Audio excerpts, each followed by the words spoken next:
स्वामी जी, ये सजदे की शिविर के बारे में जब कल से हमने जो पोस्ट डाली है उस पर तमाम क्वेश्चन आ रहे हैं। उनका कहना ये है कि सजदा का प्रयोग से क्या क्या फ़ायदे होते हैं। दूसरा, कई लोगों को जैसा आपने बताया था कि आगे भी झुक सकते हैं, तो घुटने में अगर किसी को तकलीफ़ है तो पीछे भी कभी कभी जाते हैं। तो कृपया इस पर विस्तृत आप प्रकाश डालिए कि इसके क्या क्या फ़ायदे हैं और किस किस अवस्था में इसको किया जा सकता है, और कहीं ऐसा तो नहीं कि किनको नहीं करना चाहिए, क्योंकि करने के बारे में तो हमने बहुत सुना है। तो ऐसा तो इसमें कोई वो दिशा निर्देश नहीं है कि किनको नहीं करना चाहिए। तो कृपया विस्तृत तौर से इसको समझाएं ताकि कोई मन में दुविधा न रहे। अभी थोड़ी देर पहले एक बड़ा अच्छा सा गाना सुना मैंने, थोड़ी देर पहले जी। अभी यहाँ पे एक गाना बज रहा था, कबूतर जा जा जा, है ना, पहले प्यार की पहली चिट्ठी साजन को दिया। जी। तो मैं सोचने लगा, मैंने कहा कि कबूतर अगर मैं हूँ और आप लोग अपनी चिट्ठी मुझे देते हो कि पहले प्यार की पहली चिट्ठी, समझ लेना बहुत गौर से बात को, कि पहले प्यार की पहली चिट्ठी साजन को पहुंचा, और ये बताते नहीं तुम्हारा साजन कौन, क्योंकि तुमने जो चिट्ठी लिखी है वो अपने साजन के लिए लिखी। तो ज्यादातर होता यह है कि तुम्हारी चिट्ठी मैं अपने साजन तक पहुंचा देता हूं, फिर तुम्हारी चिट्ठी के बहुत से ऐसी बातें हो सकती हैं जो तुमने उसमें लिखी हो जो मेरे साजन को पसंद ही ना हो। आप समझ रहे हो? मेरी जो पत्नी है उससे मेरा जो अफेयर शुरू हुआ था वो बड़ी मज़ेदार घटना है। अब लोग कहेंगे कि सजदे के बारे में प्रश्न कर रहे हैं, स्वामी जी अपने अफेयर के बारे में बता रहे हैं। तो मेरी पत्नी के साथ जो मेरा अफेयर शुरू हुआ था वो शुरू ऐसे हुआ था कि मेरी पत्नी की एक सहेली थी जिसका नाम था जुमा। अब वो इस दुनिया में नहीं है। तो वो जुमा जो थी वो मेरी सिस्टर की सहेली भी थी। मेरा उस समय किसी से ब्रेकअप होके चुका था, तो मैं थोड़ा उदासी के मूड में था। जुमा जो थी वो जिस लड़के से प्रेम करती थी वो लड़का उस घर में किराएदार था जो अब मेरी पत्नी है। तो जुमा का ये मानना था कि किसी तरीके से उसका अगर मुझसे कुछ अफेयर चल जाए तो जुमा को थोड़ा घर जाने में सरलता हो जाएगी। तो जुमा ने मेरी दुकान से एक कार्ड उठाया और मुझसे बोला कि ये कार्ड मैं किसी को दे दूं। अब मैं उस समय कार्ड बेचा करता था, मेरा रेस्टोरेंट ही नहीं रहा, हमेशा मैं कार्ड भी बेचता था, आर्चीज गैलरी थी। तो उसने कार्ड लिया। मैं उस समय क्योंकि ऑलरेडी एक ब्रेकअप से गुजर रहा था, दिल में पीड़ा थी, तो मैंने कहा दे दो। अब पहले प्यार की पहली चिट्ठी जो मैंने लिखी नहीं वो उसने अपने साजन के कारण कहीं पहुंचा दी। वो मुझे चाहती होगी, उसने स्वीकार कर लिया। और इस तरीके से मेरी धर्मपत्नी मेरे जीवन में आई। अब मेरी धर्मपत्नी मेरे जीवन में आई, लेकिन मैं इस चीज में बड़ा हैरान हूं कि मेरी पत्नी की जगह अगर कोई और स्त्री होती तो मेरे जीवन में उसने धनिये की जगह गन्ना बो दिया होता, परेशान करके फेंका होता। लेकिन मेरी पत्नी ने परेशान करके नहीं भेजा, क्योंकि पहले प्यार की पहली चिट्ठी मैंने उसमें अपने कोई मनोभाव नहीं लिखे थे और वो उस तक पहुंच गई जो मुझे चाहती थी। तो ये ऐसा प्रेम संबंध था जिसकी शुरुआत कोरे कागज से हुई। और यही मैं कहता हूं कि परमात्मा तक जो चिट्ठी तुम लोग भेजना चाहते हो मेरे माध्यम से, उसमें जो मजमूम लिखते हो उस मजमूम का बड़ा खेल होता है।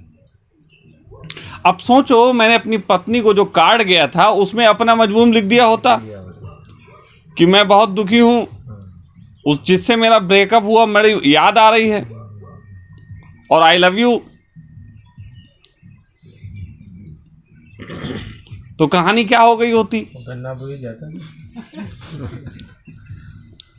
होता ना। बिल्कुल।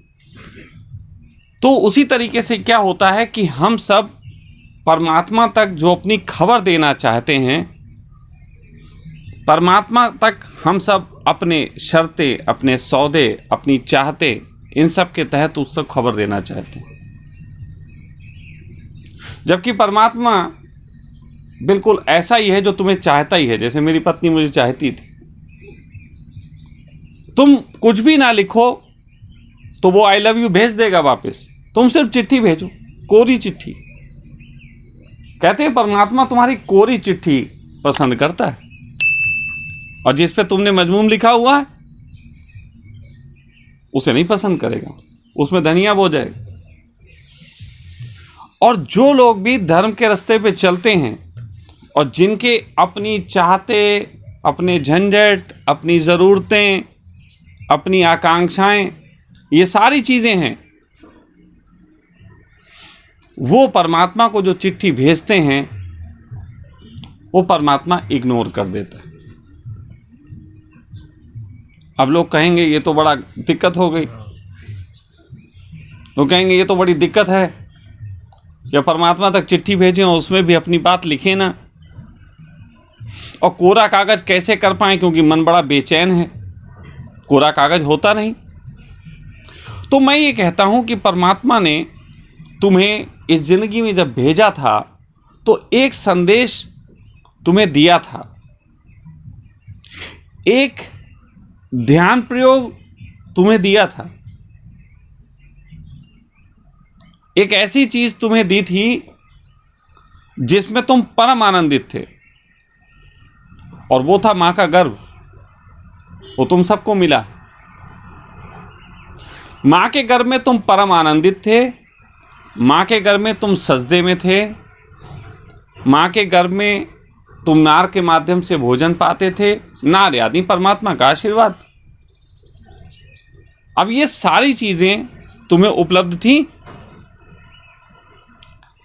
लेकिन इस दुनिया में जैसे तुम आए और जितनी चाहते तुम्हारी खड़ी हैं, जितने दुख तुम्हारे हैं, जितनी पीड़ाएं तुम्हारी हैं, जितने आनंद की तलाश तुम्हें है, मैं ये बात बिल्कुल स्पष्ट कहने को तैयार हूं और सिद्ध कर दूंगा कि उन सब के जड़ में भय है,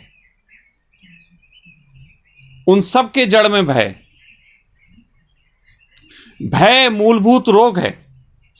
और कितने कमाल की बात, काम, क्रोध, लोभ, मोह, ईर्ष्या, द्वेष, अहंकार, ये 7 रोग बताए गए, और इसमें भय का कहीं नाम नहीं है। इसमें भय का कहीं नाम नहीं है। क्या भय रोग नहीं है? बहुत बड़ा रोग है। मैं तुमसे कहता हूं कि भय का नाम इसलिए नहीं है क्योंकि भय जड़ है। ये 7 रोग उस पेड़ की एक तरीके से विकृतियां, तुम्हारे जीवन जो तुम्हें मिला है उसमें 7 विकृतियां जो पैदा हैं, ये लक्षण हैं। जैसे तुम्हें कोरोना हो जाता है तो उसका लक्षण है, तो भय का लक्षण है, जो कभी काम से प्रकट होता है, कभी क्रोध से प्रकट होता है, कभी लोभ से, कभी ईर्ष्या से, कभी द्वेष से, कभी अहंकार से। ये लक्षण है। बेस में भय है, और जब तक भय है तब तक ये 7 रोग हैं, और जब तक ये 7 रोग हैं तुम्हारी चिट्ठी कोरी नहीं।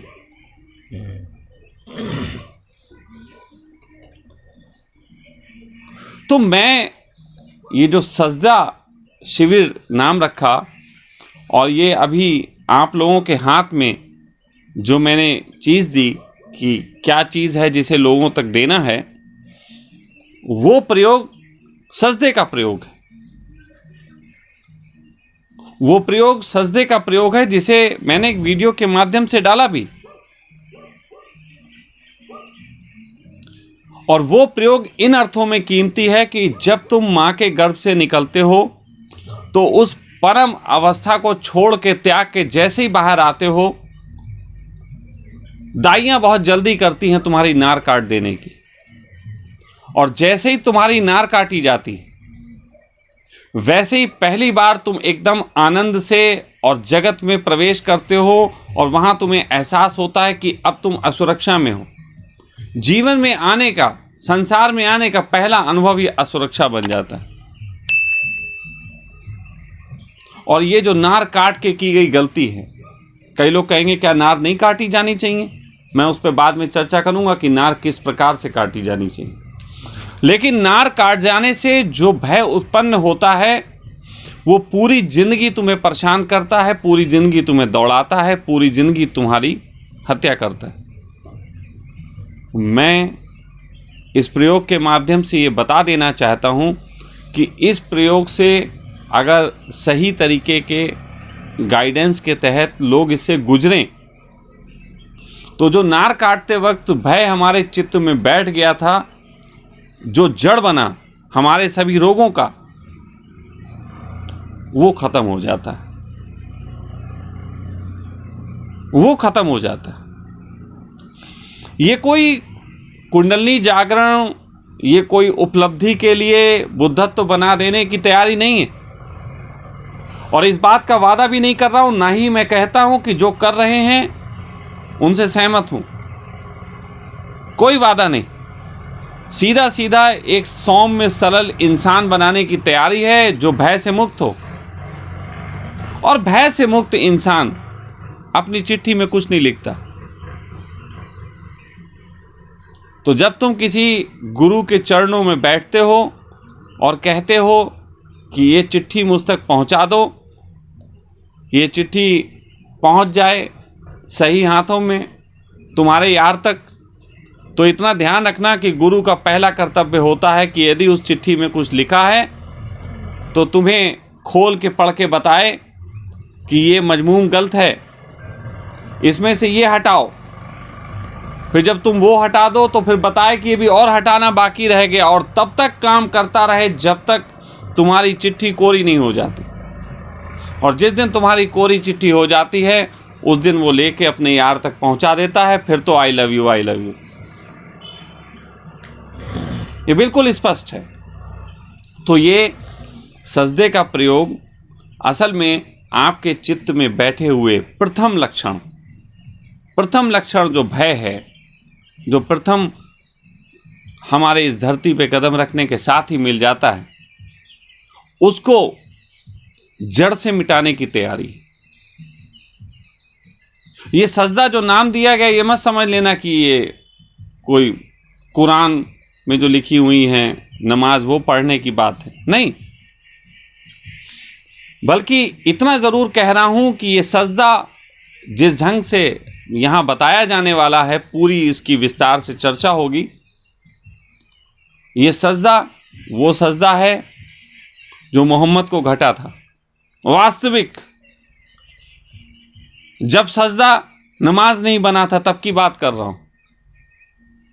जब सजदा अल्हड़ था, गंगोत्री की तरह बिल्कुल शुद्ध, जिसमें मिलावट नहीं हुई थी, लोगों के विचार की, संगठन बना देने की सोच की, किसी भी प्रकार का कोई नाला इसमें गिरा नहीं था। ये बिल्कुल शुद्धतम स्थिति की बात सजदे की। और इसमें किसी को ये सोचने की जरूरत नहीं कि ये उसके योग्य है कि नहीं। बच्चा हो कि बूढ़ा, स्त्री हो कि पुरुष, ताकतवर हो कि कमजोर, यदि वो मनुष्य है, यदि वो योनि से जन्मा है, तो निश्चित उसके पास गर्व का ये अनुभव होगा। और कई बार ऐसा कहा है, जिन्होंने जाना है उन्होंने कहा है, परमात्मा कोई अचीवमेंट नहीं है, परमात्मा तो प्री रिमेम्बरिंग, जो पहले थे उसकी याद का दोबारा जग जाना। लेकिन तुम पहले क्या थे? तो कई ज्ञानी जो बुद्धि लगा देते हैं वो कहते हैं बालक जैसे हो जाओ। लेकिन मैं तुमसे कहता हूं कि बालक हो जाना भी सिर्फ हमारी इंद्रियों की समझ है, जितना उन्होंने देखा। लेकिन उससे गहरे में अगर जाओ, तुम इस जीवन में इस पृथ्वी पे तब आ गए थे जब तुम मां के गर्भ में आ गए थे। अगर बालक होना है तो मैं कहता हूं थोड़ा और पीछे जाओ, मां के गर्भ में सजदा हो जाओ।